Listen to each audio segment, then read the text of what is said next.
Hi there! These are the absolute best strings that I've ever tried, and you've been hearing them on the channel for the past couple years already.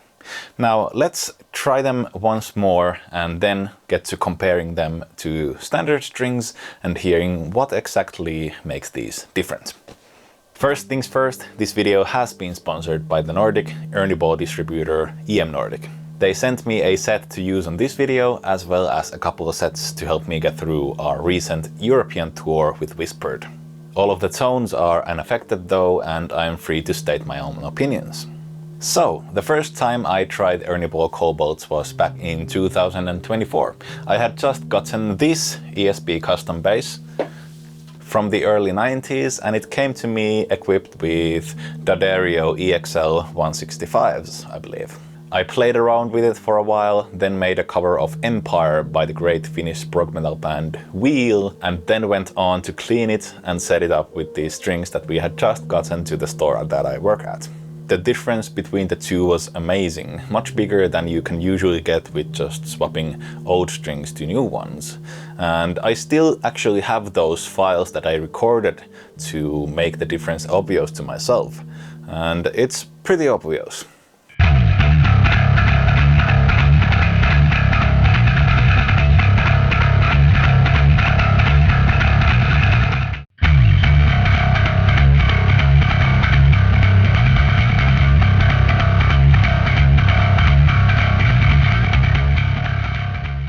That set is actually still on here, which is honestly slightly disgusting perhaps, but they really don't sound half bad.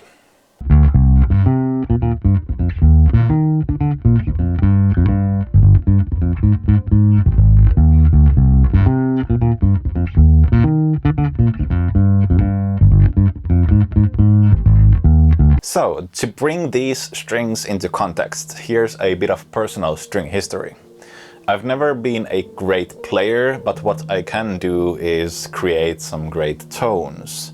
I feel like I have a good ear for that. So that, combined with my super corrosive sweat, has left me in search of strings that sound great and last for a very long time. So far I've tried pretty much every major string brand. At first I played D'Addario EXLs, since those were available and fairly affordable, but those died on me really quick. I also tried their Pro Steel strings, which were brighter but died just as well, and they were quite rough on the hands. I recorded an album with Elixir NanoWeb strings and realized that while they do last for forever, their tone is already a bit more dull than comparable D'Addario strings from the get-go, so that was a no deal. I then moved on to DR strings, which I used for a long time and I really liked them. They sounded really good, but I got a few dead strings too many, which became a real issue when you change your strings just before a gig and the E string sounds like it has been on someone else's bass already. I tried Labella steel strings and their normal strings, which were okay but didn't really solve my issues. And I also tried the D'Addario NYXLs, but didn't really feel a difference compared to the standard EXLs on bass. And then came the Cobalts. These strings have got me questioning everything that I thought I knew about my instruments and what's possible as a starting tone from an electric bass, but I will let you hear it yourself in a minute. Let's start with how I usually dial in my heavy tone, and then move on to more mellow tones, including some fingerstyle and slap bass as well. I'll be using my Sandberg California TT5 Martin Mendez model for these demos, and it's equipped with the standard Delano pickups. As a direct comparison to the Cobalts, I also have a set of Ernie Ball Sling keys in the same gauge as the Cobalts. I'll be sharing my opinions and views afterwards, but here's a bunch of music.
I've now sat with these clips for a couple of days. I already filmed an analysis segment for these and edited it, but I'm not happy with how that came out. I don't think it comes across the right way by itself. See, these strings on these clips sound very similar, actually far more similar than how I experienced them. And I had filmed an analysis about these strings based on how I experienced them, but not necessarily how it comes across through just the audio. Not to say that there aren't any differences between these strings in the audio, because there absolutely are, but they are just more nuanced than I thought they would be. Obviously, this sounds nothing like in that first clip that I showed you. Unfortunately, I don't have D'Addario strings at hand, so I could actually test that, but it sounds to me that there are more differences between similar hex core nickel-bound bass strings between two different manufacturers than I thought that there would be. The biggest issue I have with comparisons like this is that I'm not a machine, and although I try to avoid it, I will change the way I play depending on what I receive from the instrument, and you can actually even see this. When we look at the close-up footage of my right hand when playing the nickel strings versus the cobalt strings, we can actually see that I am much more aggressive when playing the nickel-wound strings, and that's also how I experience these. These nickel-wound strings feel stiffer than the cobalt strings, and I feel like I need to hammer them with more strength to get them to sound right. Of course, beating these strings harder will mean that they are brighter and more aggressive sounding, and the stiffer feel actually allows for a harder beating. On the other hand, with the cobalts, my hand is much more relaxed and is just doing the minimum required effort to get these strings to sound right. I've actually injured myself before due to this exact issue. I tried to cheap out and use the nickel-wound strings instead of the cobalts, recorded this track with them, and actually injured my wrist in the process. I had to take a 2-week break to let it heal properly, and that is not good. My whole goal with my gear acquisition syndrome is to find the right gear that lets me perform to my best abilities without me having to fight the gear, and the nickel wounds just don't do that to me. The reason I chose to use cobalts is not just in their superior sound, but also in just how effortless they are to play, and I'm not the only person to find that to be true. Their response to your playing is just immediate, meaning that you don't have to spend extra energy to get them to sound right. They will just give that to you without you needing to fight for it.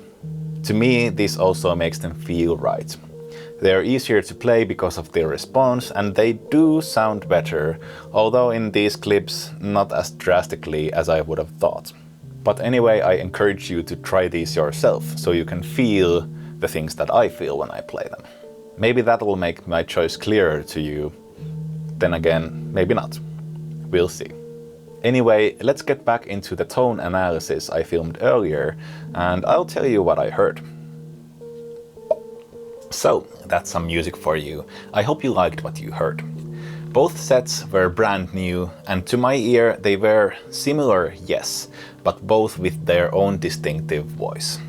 Things you didn't hear were how those felt to play, and the regular nickel-wound slinkies were considerably more stiff. I set my bass to the same action relief, etc. for both string sets, but I still had a bit of difficulties in getting the punk-ish riff recorded with the nickel-wound strings. Cobalt strings, on the other hand, were a bit softer to the touch and slinkier. When it comes to tone, the nickel-wound strings perform perfectly adequately when they're fresh. Their tone is bright and aggressive. However, I know from experience that this tone starts to die off pretty quick. In my use, they are usually useless after just a couple of weeks. Your mileage might vary though. String life is a highly personal subject that depends on many factors. I also found that the low end was missing a bit of oomph, especially when comparing directly to the cobalts. The cobalts immediately sound much bigger and much more mix ready. Their low end is richer and goes deeper. They have slightly less low mids that tend to get really fuzzy when distorting things, and their top end, while not initially quite as bright as with the nickel wounds, is more in control and more focused. I was a bit surprised to see that even though their packaging says so, they didn't have a louder signal when it comes to recording levels, but it did still feel louder. Maybe that's the low-end extension and the slightly scooped mids that give the feeling of loudness. But the best part of the Cobalts is that they take a long time to die in use. When practicing regularly with Whispered, I can get months of playtime with a single set. However, these are uncoated strings, which means that when I get on stage and sweat about 3 liters directly from my hand to the strings, they don't really last longer than a couple gigs. So if you know that you come off the stage without a single dry piece on you, heed this warning. So far the tone has been worth it though, and unless I'll be going to a long tour, I'll still be using these strings to fulfill my rockstar dreams on stage and off stage. And that's why I think the Ernie Ball Cobalts are just the perfect strings for electric bass. They have this tonal character that I do not only like but absolutely love. They are smoother to the touch, and they also last way longer than any other uncoated string that I've ever tried. What strings are you using currently, and how fast are you going to change to the Ernie Ball Cobalts? Just kidding. Huge thanks to EM Nordic for letting me do this video. I hope you liked it and learned something new. I'll be seeing you in the next video whenever that drops. In the meanwhile, if you want to get in contact with me or see more of my stuff, maybe follow me on Instagram. That's all for now. I'll see you and bye bye!